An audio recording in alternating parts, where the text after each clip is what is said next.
One and welcome back to another episode of Let's Write an Adventure, our ongoing live stream where we are creating a custom campaign in real time so that you can see all the steps and thought processes that go into writing adventures using my style or my methods. I'm RJ Kerr, I'm your host as always, and today we are going to be hopefully rounding out our sea shanty siren encounter here. But before we do, if you haven't joined us before, or if you haven't been caught up on some of the previous stream videos, let me go ahead and get you up to speed so that you're not lost. So, as I said, we are creating a custom campaign with its own unique domain of dread. And to do that, we've decided to use a story circle structure to give our campaign just a little bit of storytelling structure, a place from which to deviate, so we can make sure we've kind of got all the necessary pieces and parts to tell a coherent story. And we've done a lot on this already.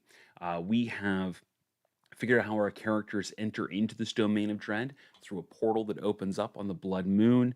We have figured out what kinds of motivations would draw our characters in through this portal of their own free will. We have figured out where they're going to land in a shanty town that we're calling Darkport, which sits on the edge of an inland sea. And we figured out that this inland sea is a big part of this domain of dread, and that it was once the basin of a thriving metropolis, now fallen into ruin and flooded. And we've come to understand that there's the dread lord of this domain called Ovander, who is an elemental villain of sorts, and still something that is a little nebulous to us. We're still working out the details on this dread lord, and sorry, it looks like my cat wants to be in the stream too here, gang. We're working on the details of this dread lord and figuring out exactly how they play into this campaign structure. Now, we've also figured out what the very first adventure is going to be, where our characters are where they're kidnapped and briefly enslaved and have to escape their captors. And in doing so, discover the existence of a long lost artifact that gives the wielder some kind of power over this domain of dread, and come to understand that finding this artifact is their best chance for escape from the domain with their lives. Now we're working on a part of the adventure where the characters get proactive, where they are out there on their own looking for this artifact. And we're using a node structure style for this, so that we have some structure as DMs to write with here. We're not having to make everything up off the top of our heads, but we also give our characters almost unlimited agency. They can go wherever they want in the world. And in fact, it's a great opportunity for world building, as some of you guys have pointed out here. And so we have built a couple of these little segments, a couple of these little nodes that contain clues for our characters to find and lead to other nodes. And the And now we're working on one that is what I'd call a complex social encounter. So effectively, it's one that doesn't rely on some of the traditional mechanics that we'd use for adventures, or I should say, traditional structures we would use for adventures, such as the five-room dungeon. Instead, this is more about the relationship between the NPCs and the player characters, and the social dynamic that goes into that. And we've done a fair amount with this already. And so let me go ahead and share my screen here and collect my cat. Um, and Here we go. All right. So, um, what we are working on here is like I said, it's a complex social encounter. It's where we have this predatory siren who has been luring people to her toll and feasting on them. And recently, she has lost her voice and needs somebody to steal, for lack of a better term, somebody else's voice. And she wants the characters to do that. And she has some special requirements that for this voice, and so she's come up with a few specific candidates.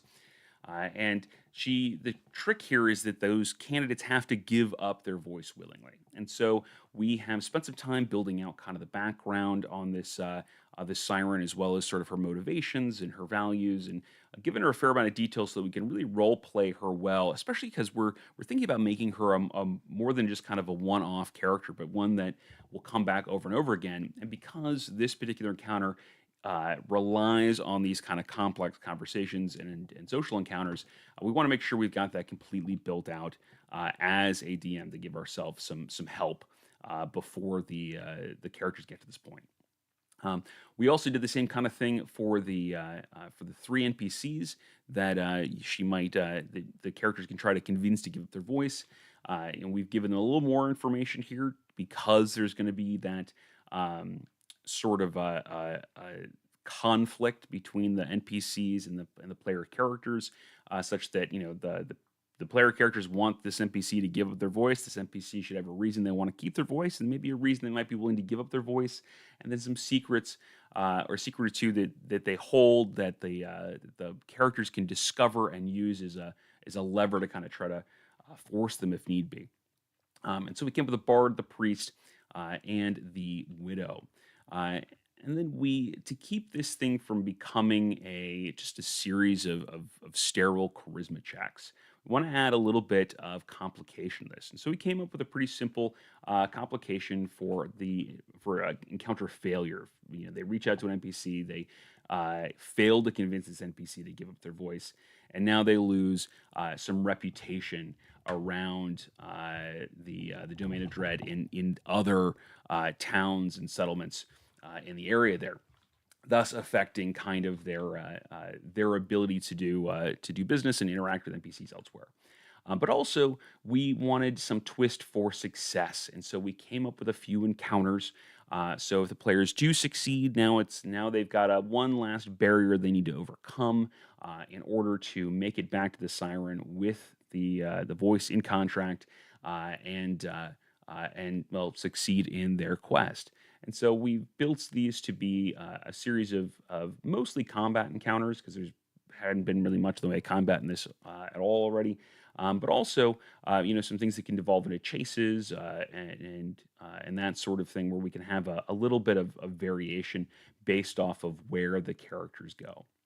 Now, right now we are working on, and last time we had been working on the return, the completion of this quest, and what happens if the characters fail, what happens if they succeed, and what happens if they try to double cross the siren. And so with failure, we had talked about that there is perhaps a contract that the characters assigned at the beginning of this quest that we'll want to go back and add in where if they fail to get a voice, that the siren gets to curse a PC of her choice, and in doing so, steal that character's voice, sparking another quest that's required to get that voice back. And then we were working on success here, so that obviously, if the player characters succeed in acquiring, one or more of the voices, the contract they sign forces the siren to uphold her end of the bargain. She's got to provide the information that the PCs are looking for, the clues that they want. And we talked about having her also give over either some kind of supernatural charm or a magic item or some other kind of gift to kind of generate a feeling of maybe kinship or friendship between her and the players, especially if we're going to have her show back up again. And we want her to be this morally nebulous sort of entity. And you guys came up with a really great idea to start building out a random magic boon table, where we could come up with all kinds of ideas for charms and items, and put them in this table so that we can sort of sprinkle them out as needed throughout this domain of dread, which I think is an amazing idea. So today we are going to finish up our talk about the success here, and then we're going to talk about tricking the siren. And then hopefully we can get back to the very beginning of this adventure and polish out the last few things. All right, so before we do that, just a reminder, this is an interactive stream, so as you have thoughts, ideas, comments, questions, concerns, even as you are watching the recap and the recording of this video, please feel free to jump in the comments, jump in the chat, and express yourself. I love hearing from you guys. You come up with some great ideas. You have some great thoughts about this stuff. So before we jump into this, let's see here in our chat. We've already got a bunch of posts, mostly about the crowns. I'm with you. I guess they are to encourage posting and kind of mark the people who post the most often here or the most active in the chat. So congratulations to you all for your newfound crowns. And Then let's see here. Mr. Mix says, is there an outcome where they being the PCs, deliver the voice, complete the contract, and then devise a way to steal the voice back and prevent her from taking back their reward? The double cross. I think there is personally, and I think that's where this sort of lifting the cursed quest comes from, because I think this requires mandates the characters doing something, achieving something, finding something, not sure what that is yet, that is outside of the siren's control, that allows them to wrench back the this stolen voice. And since it's outside of her control, it would keep her from pulling back whatever gift she's given them already. Kind of a reward for doing this little side quest here, and allowing the characters to either secure their own voice, or help one of the NPCs get their voice back. So I think it's definitely something we're going to want to build out, and that's how I would go about that. I definitely want to talk about what happens if they try to, con or lie to the siren in some capacity, and how that gets played out. Um, but before we do that, we were going back and forth about a couple different options for magical boons for success here, and we have the idea of Leomund's tiny ship. We've got the hypnotic song in a bottle. We've got the conch of transportation. Um, Personally, I would either go with the hypnotic song in the bottle or Leomund's tiny ship. I really like Leomund's tiny ship at this level, just personally. I don't think you can go wrong either way on that. And you could make it a random table to do this, so it changes every time. Um, but for the purposes of what we're doing, I think we can just pick one of those ideas and stick it in here, and save the rest for other rewards as we go through. Um, so why don't we go ahead and make this an item instead of a charm, um, so that it's something that the group shares. Um, and let's see here. Let's say, let's say, um,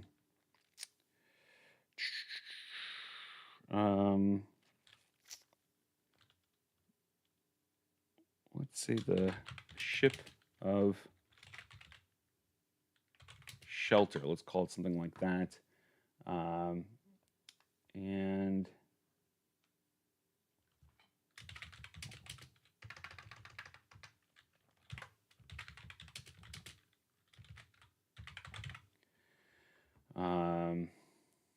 this item, let's see here, the wielder of this item is okay. Let's give it a little bit of flavor here. I think of it kind of as like a little ship in a bottle kind of thing, right? They can uncork it and then the ship comes out, and they've got this little Leomund's tiny hut, and it takes the form of this ship. So let's see here, the ship of shelter. This item is an enchanted ship in a bottle. When the user opens the cork, the ship merges. That's just a little bit of flavor for us there, and then we have the mechanics after that. Cool. Looks like, ooh, cool. We got more comments in the chat here. So, let's see here. Jonathan Frost says the most useless item, the amulet of speak with animals, fish only. I mean, that's pretty much what Aquaman has, right? Like that's that's his ability, one of his abilities. And then Ben Elder says, have a lock of the siren's hair, and it provides bonuses to resisting charms or charisma rolls. Yeah, we could go with something like that.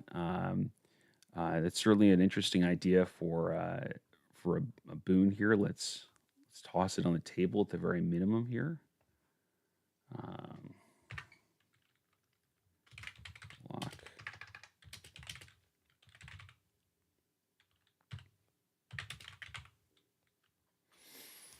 Um, the reason that I wouldn't go with something like that in this instance, personally, and again, this is just a personal preference, um, not a mandate by any sense of the imagination here, but um, is that there's already a number of, like, for example, elves, right, already get advantages against being charmed and that kind of thing. And so I tend not to default to put rewards in there that emulate a species ability. Again, it's just a personal preference thing here. Just because I have run into situations where I've done that, and you end up with the player character that gets it is the one person who kind of already has that ability, and it's like, oh, okay, what's this is somewhat meaningless to them. Um, but that being said, there's nothing wrong with doing that, especially if you know your players and you know you've got more than a group of elves or what have you along those lines. Um, it's certainly a thematic idea that would give the players an advantage there.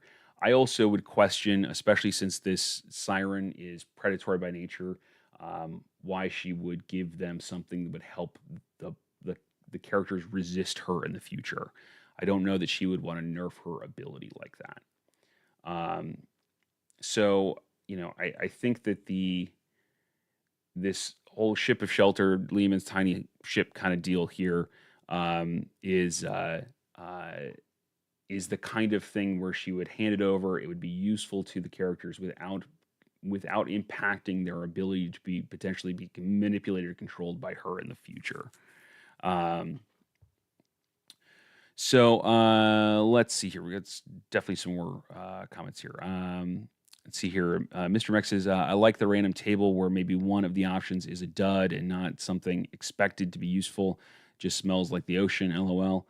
Yeah, you can certainly toss in items like that. I would toss those in on like random encounter sort of tables because I will frequently in a random encounter table put like magic items that are found in there and make that its own line, and then you roll for whatever magic item that is. Um, because that'd be a cool little common magic item that's a little bit of flavor and that sort of thing. What I wouldn't do is I wouldn't make it the reward for a quest, simply because you don't want the you don't want the characters to get to the end of a quest and get something trivial as the reward for that, because that won't feel good for the players. They can get really frustrated by that. Let's see here. Benolder says, how about a trophy for one of her victims, an enchanted cutlass, like +2 damage and attack, maybe a spell, as well as like booming blade. Uh, yeah, I mean that would be very powerful. I think it's a little overpowered for level 2 adventurers here at that point, because a uh +2 magic weapon is going to be a rare uh um is going to be a rare rarity on your spell list there, and they really should only encounter one rare item, uh, you know, between levels 1 and 5, typically. And again, that's a rough rule, not hard and fast any issue. So I mean, at most, I would make it a +1 something at this point, um, and I wouldn't at this level. I wouldn't add something like having booming blade as part of it, because again, that's a cool idea for, I think, at another level, and we should add that to our magic boons list here.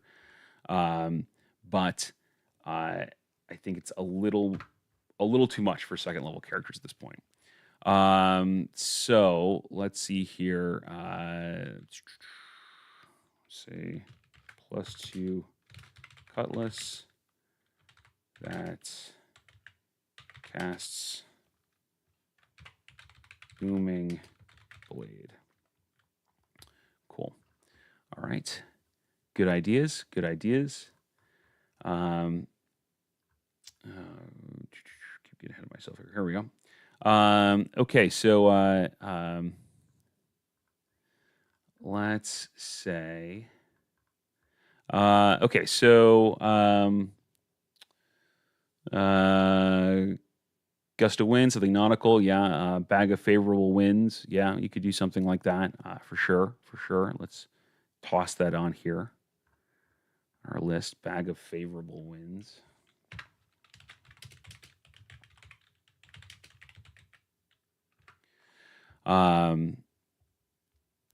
And let's see here. One tentacle of a kraken comes out and slams the ground, something along those lines. That's Mr. Mex. Yeah, that would be an interesting summon sort of thing, and again, a cool thing I think for a higher level kind of deal. It would make certainly an interesting a unique spell for this Domain of Dread. That would be an interesting spell to create, something that allows you to summon a kraken tentacle to attack.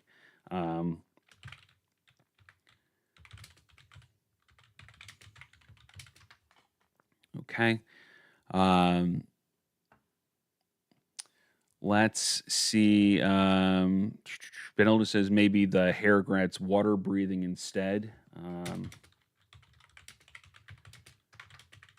Sure, we could do that. We could certainly do that. Yeah, that's it'd be a useful thing to have in this adventure, and it's not. And for second level characters, it's still not crazy. And we certainly want a way that for our characters to be able to breathe water, because we're going to have an underwater quest at the end of this node structure section. So definitely useful. We should probably start building in some more underwater breathing kind of stuff throughout the various adventures here, so that the characters are likely to encounter what they need, or we need to figure out some way where they're definitely going to get what they need. Let's see here. Jonathan Russ is, so what you're saying, RJ, is if we shave an elf's head and carry the hair, we can get advantage against charm. Nope, sorry, elves are not as inherently magical as this nebulous siren that we've created. The cool thing about the siren is she's got fairy tale magic, not the kind of mechanical magic that your players would be able to wield. So good try. I respect the effort, but no. Let's see here. Hey, Fantasy Animal Vegan, good to have you here. Yeah,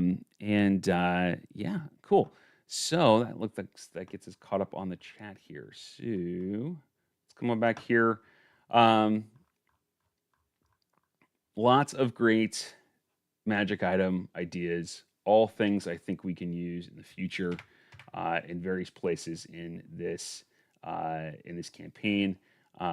We've already got this one built out, and so I think we're going to stick with that for the moment. We can always come back and change that out later if we decide to, if it'll fit better somewhere else.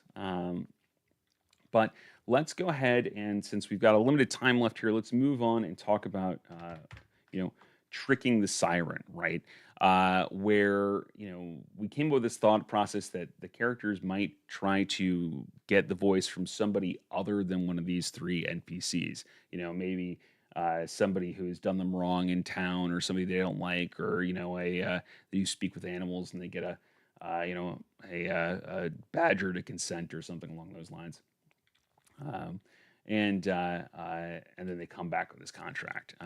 We should put in a mechanic, or should put in some guidance here on how that might be pulled off successfully, because it's an interesting idea. Let's see. One more magic idea from Jonathan Frost. Okay. A conch that summons a flock of seagulls. Cool.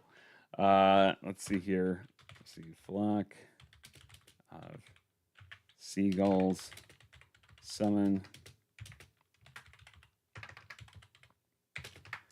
All right. We'll put that down there. All right.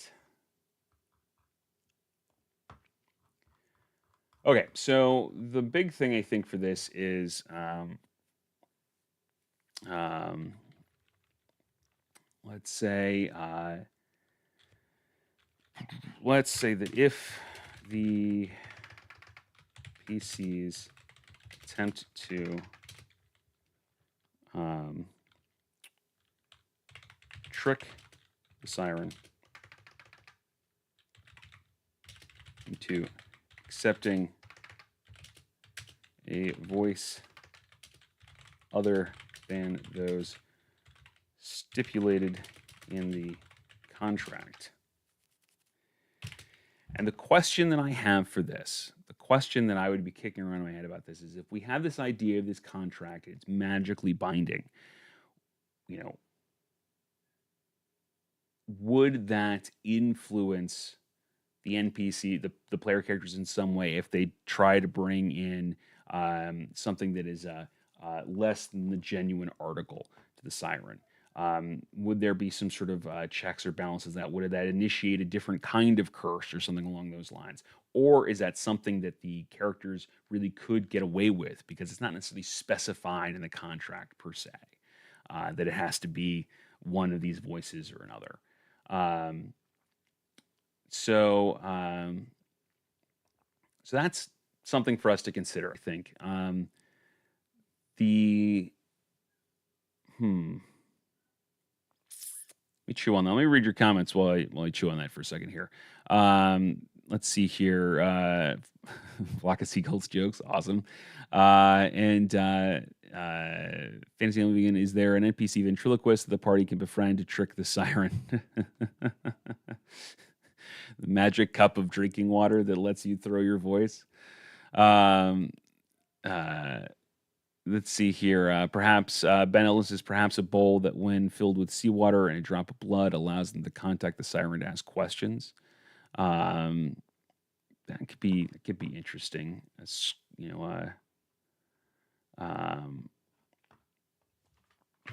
see, a bowl of sending some kind. That could be an interesting thing to do here.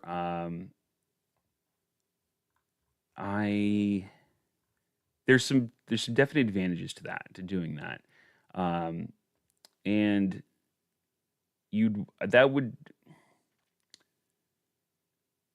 something like that item I think would be really good if you are going to make sure that, if there's a lot of places in this adventure where they can rely on the siren, they can seek out the advice of the siren. They're kind of not required, but maybe encouraged to do so. And so that item would be a really cool thing for that kind of situation. If you want the siren to be more of somebody that they reach out to only in dire circumstances, then you might require them to make the schlep back, and then maybe they get the bowl then. I would say that kind of bowl would probably be something, regardless, would be something that they could get from the siren later on. But it's a cool idea. I like the idea of a bowl of sending, instead of having two sending stones, having kind of that basin that they can kind of lead into the marine theme of this world and cast that spell. I think that's a really cool idea. I like that. Let's see here. Mr. Mex says, would she be able to tell the voice wasn't what she wanted before attaining the voice from the party, or does she find that out when consuming the voice? Good question. I would imagine she would find that out when consuming the voice. Like she would get get the contract. She would take on the voice, and then I guess it would then not be what it was supposed to be, and so that would we're kind of limiting the options here on being able to trick the siren, which is okay. There's nothing wrong with that. It just means that there's a smaller likelihood that kind of thing is going to happen, so we don't need to put as much detail into it. So let's see here. Accepting voice other than those stipulated in the contract. The siren automatically realizes the deception upon claiming the voice. In this case, she refuses to assist party and invokes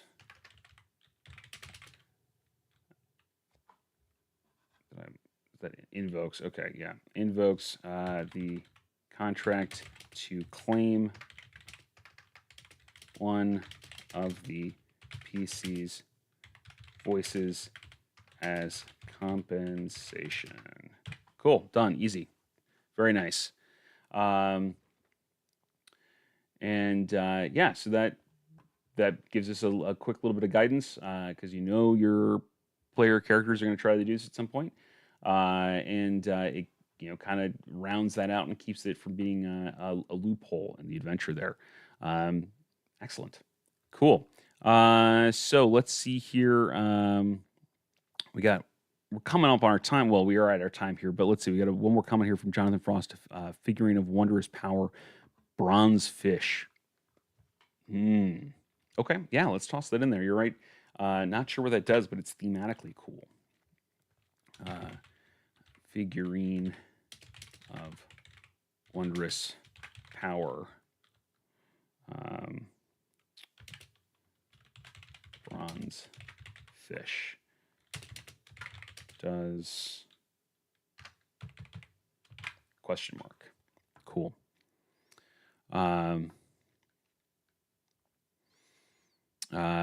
He says, Jonathan Frost says maybe one ration for one person, one time a day. Yeah. That's interesting. Let's see here. Maybe one ration for, let's say X number of people. Because we may want it to do more than that, especially because it's a magic item. Once per long rest. Yeah. Interesting idea. I like that. I like that a lot. Very cool. All right. Let's go ahead and round it out here since we're at our time for a Wednesday. Thank you all so much for joining me today. As always, really appreciate your input. You guys came with some incredible magic items today. We started this list with 3, and now we've got, 1, 2, 3, 4, 5, 6, 7, 8, 9, 10 items on here. This list is really kind of coming along, so that's wonderful. Really excited to see how this grows over the course of our campaign as we come up with lots of new and cool magic items to reward our players with. So with that being said, thank you again. If you've enjoyed the stream, if you have enjoyed the recordings here on this channel, please like, subscribe, leave a comment. All of that kind of stuff helps the channel grow, gets more people in the chat, gets other people those little crowns, or lets you keep your own crown, and keeps the channel dynamic and engaging as you guys always do. So that being said, if you ever want to jump into one of my games, please check me out at startplaying.games/GM/RJ Kerr. I've got a few tables posted right now. I will have some more of those sort of open tables coming in the near future, but you can always hit that request booking option if there is an adventure you'd like me to run, whether that's homebrew or a module, if there's a specific time or date you want to run that kind of stuff, or whether it's a campaign or a one-shot. And that's the easiest way to kind of get a special request in there. All right. With that being said, for those of you in the U.S., happy 4th of July coming up this Friday. Be safe, everybody, and I will see you all on Monday. Talk to you then. Bye now.